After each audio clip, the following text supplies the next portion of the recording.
Assalamualaikum warahmatullahi wabarakatuh. Alhamdulillahirabbil alamin wal aqibatu lil muttaqin wala udwana illa 'alal zalimin.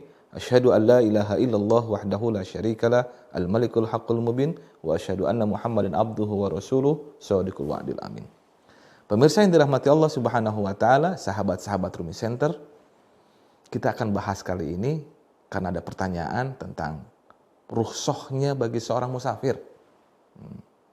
Untuk membahas itu kita pahami dulu apa yang disebut dengan musafir. Musafir itu adalah orang yang melakukan perjalanan. Dari kata safaro. Safaro itu adalah perjalanan jauh. Merupakan sesuatu yang melelahkan fisik. Bahkan Rasul menyebutnya sebagai sepenggal dari azab. Loh, bisa begitu? Disebut sepenggal dari azab. Gitu ya. Ada sebuah hadis yang diriwayatkan Abu Hurairah bahwa as-safar qit'atun minal adab. Safar adalah bagian dari adab, bagian dari siksa. Yamna'u ahadukum naumahu wa ta'amuhu wa syarabahu. Ketika safar, salah seorang dari kalian akan sulit makan, sulit minum, sulit tidur. Fa idza qada ahadukum nahmatahu falyu'ajjil ila ahli. Jika urusannya telah selesai, bersegeralah kembali kepada keluarganya. Jadi, menurut Imam Nawawi disebut dengan azab atau siksa itu, safar itu karena seseorang terhalangi dari kelezatan dan kenikmatan makan minum, tidur juga yang disebabkan oleh kesulitan, rasa letih, cuaca panas, dingin, rasa takut, dan was-was, serta perpisahan dengan keluarga dan kawan karib. Itu Imam Nawawi bilang dalam syarah Sahih Muslim. Nah, pemirsa yang dirahmati Allah Subhanahu wa taala, safar merupakan sesuatu yang tidak dapat dipisahkan dari kehidupan setiap muslim. Ya, karena sebagian aktivitas hidup kita, baik ibadah maupun sifatnya muamalah, itu tidak terlepas dari safar. Ibadah haji itu safar ya. Maka yang melaksanakannya adalah musafir. Orang-orang yang melakukan perjalanan jauh itu disebut dengan musafir. Sebagai agama yang lengkap dan utuh, Islam mengatur bagaimana memandu orang-orang yang sedang melakukan perjalanan jauh. Supaya dalam ibadahnya pun dia tidak menjadi terlepas. Ya. Maka ada yang disebut dengan rukhsah.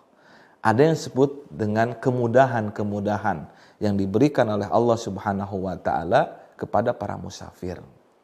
Dan tentunya kemudahan-kemudahan itu bisa dilakukan oleh orang-orang yang melakukan perjalanan jauh dengan ketentuan-ketentuan sebagaimana berikut. Bahwa safar yang dilakukannya adalah safar yang dalam keadaan niatan untuk taat kepada Allah Subhanahu wa taala dan safar yang mubah. Bukan safar yang tergolong haram ya, atau safar yang tergolong dengan makruh. Mana safar yang tergolong haram? Safar melakukan perjalanan jauh misalkan untuk mencari tempat yang membuat dia bisa meluapkan syahwatnya, misalkan begitu ya. Kemana?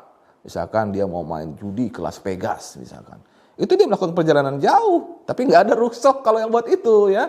Nah, nggak masuk itu ya. Nah, kemudian meskipun orang yang mendapatkan safar memiliki keringanan-keringanan, namun ia akan dicatat mendapatkan pahala seperti ia orang yang mukim itu.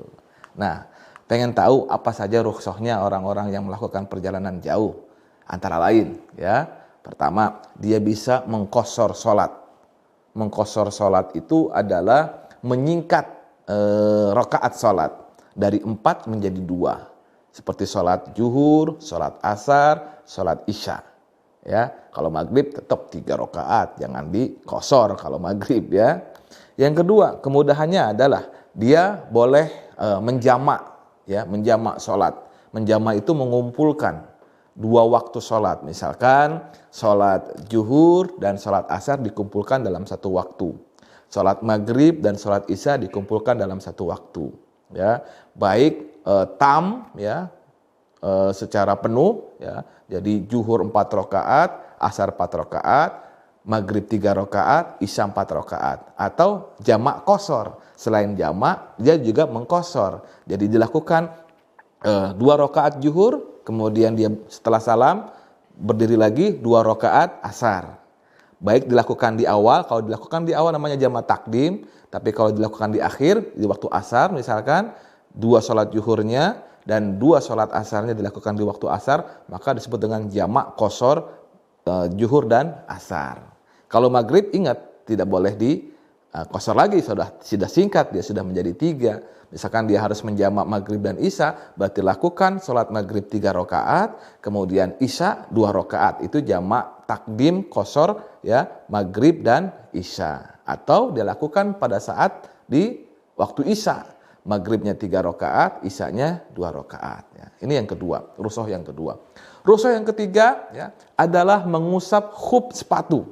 Ya, mengusap khuf sepatu adalah kalau zaman dulu itu Rasulullah Muhammad SAW berperang, berjihad di jalan Allah, mereka lengkap dengan perlengkapan perangnya dan sepatunya. Nah, berarti ketika dalam melakukan perjalanan jauh itu, maka wudhunya itu dengan cukup, selain yang rukun-rukun yang lain, khusus untuk kakinya, dia tidak usah lepas sepatunya, tapi cukup dengan mengusap khuf sepatunya. Apalagi tayamum. Jadi boleh melakukan tayamum seperti orang-orang yang jamaah haji gitu ya. Perjalanan dari Jakarta ke Jeddah itu membutuhkan waktu 9 jam ya. Kalau dia berangkat dari Jakarta adalah pagi jam 6 pagi, berarti dia melewati 2 waktu, yakni zuhur dan asar. Maka untuk sholatnya dia mencari air agak susah di pesawat. Nah, makanya dia lakukan tayamum. Oke. Apalagi yang kelima adalah diperbolehkan tidak berpuasa di hari-hari bulan Ramadan ya, karena safar, melakukan perjalanan jauh. Lalu apalagi tidak usah melakukan boleh dilakukan sholat sunnah di kendaraan. Nah, ini rukhsahnya. Apalagi dia tidak wajib melakukan sholat Jum'ah. Nah, ini ya rukhsah bagi orang yang musafir. Kemudian dan dia boleh meninggalkan sholat sunnah rawatib kecuali qobliyah subuh. Nah, mengenai rincian masing-masing sebenarnya agak panjang, tapi saya khususkan terhadap mengqashar sholat karena banyak pertentangan gitu ya, banyak pertentangan di antara umat. Gimana sih ini? Ada yang qashar, ada yang enggak, kan begitu ya. Nah, Rasulullah Muhammad SAW mengajarkan kepada kita untuk melakukan qashar ya. Dari Anas bin Malik radhiyallahu anhu menuturkan, kami keluar bersama Rasulullah SAW dari Madinah menuju Mekah. Lalu beliau mengerjakan sholat yang 4 rakaat dengan 2 rakaat hingga beliau ke Madinah. Gitu. Hadis ini riwayat Nasa'i dan Tirmizi.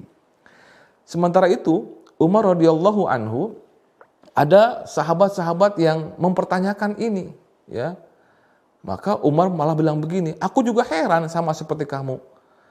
Tapi saya pernah bertanya kepada Rasulullah Muhammad SAW tentang hal ini.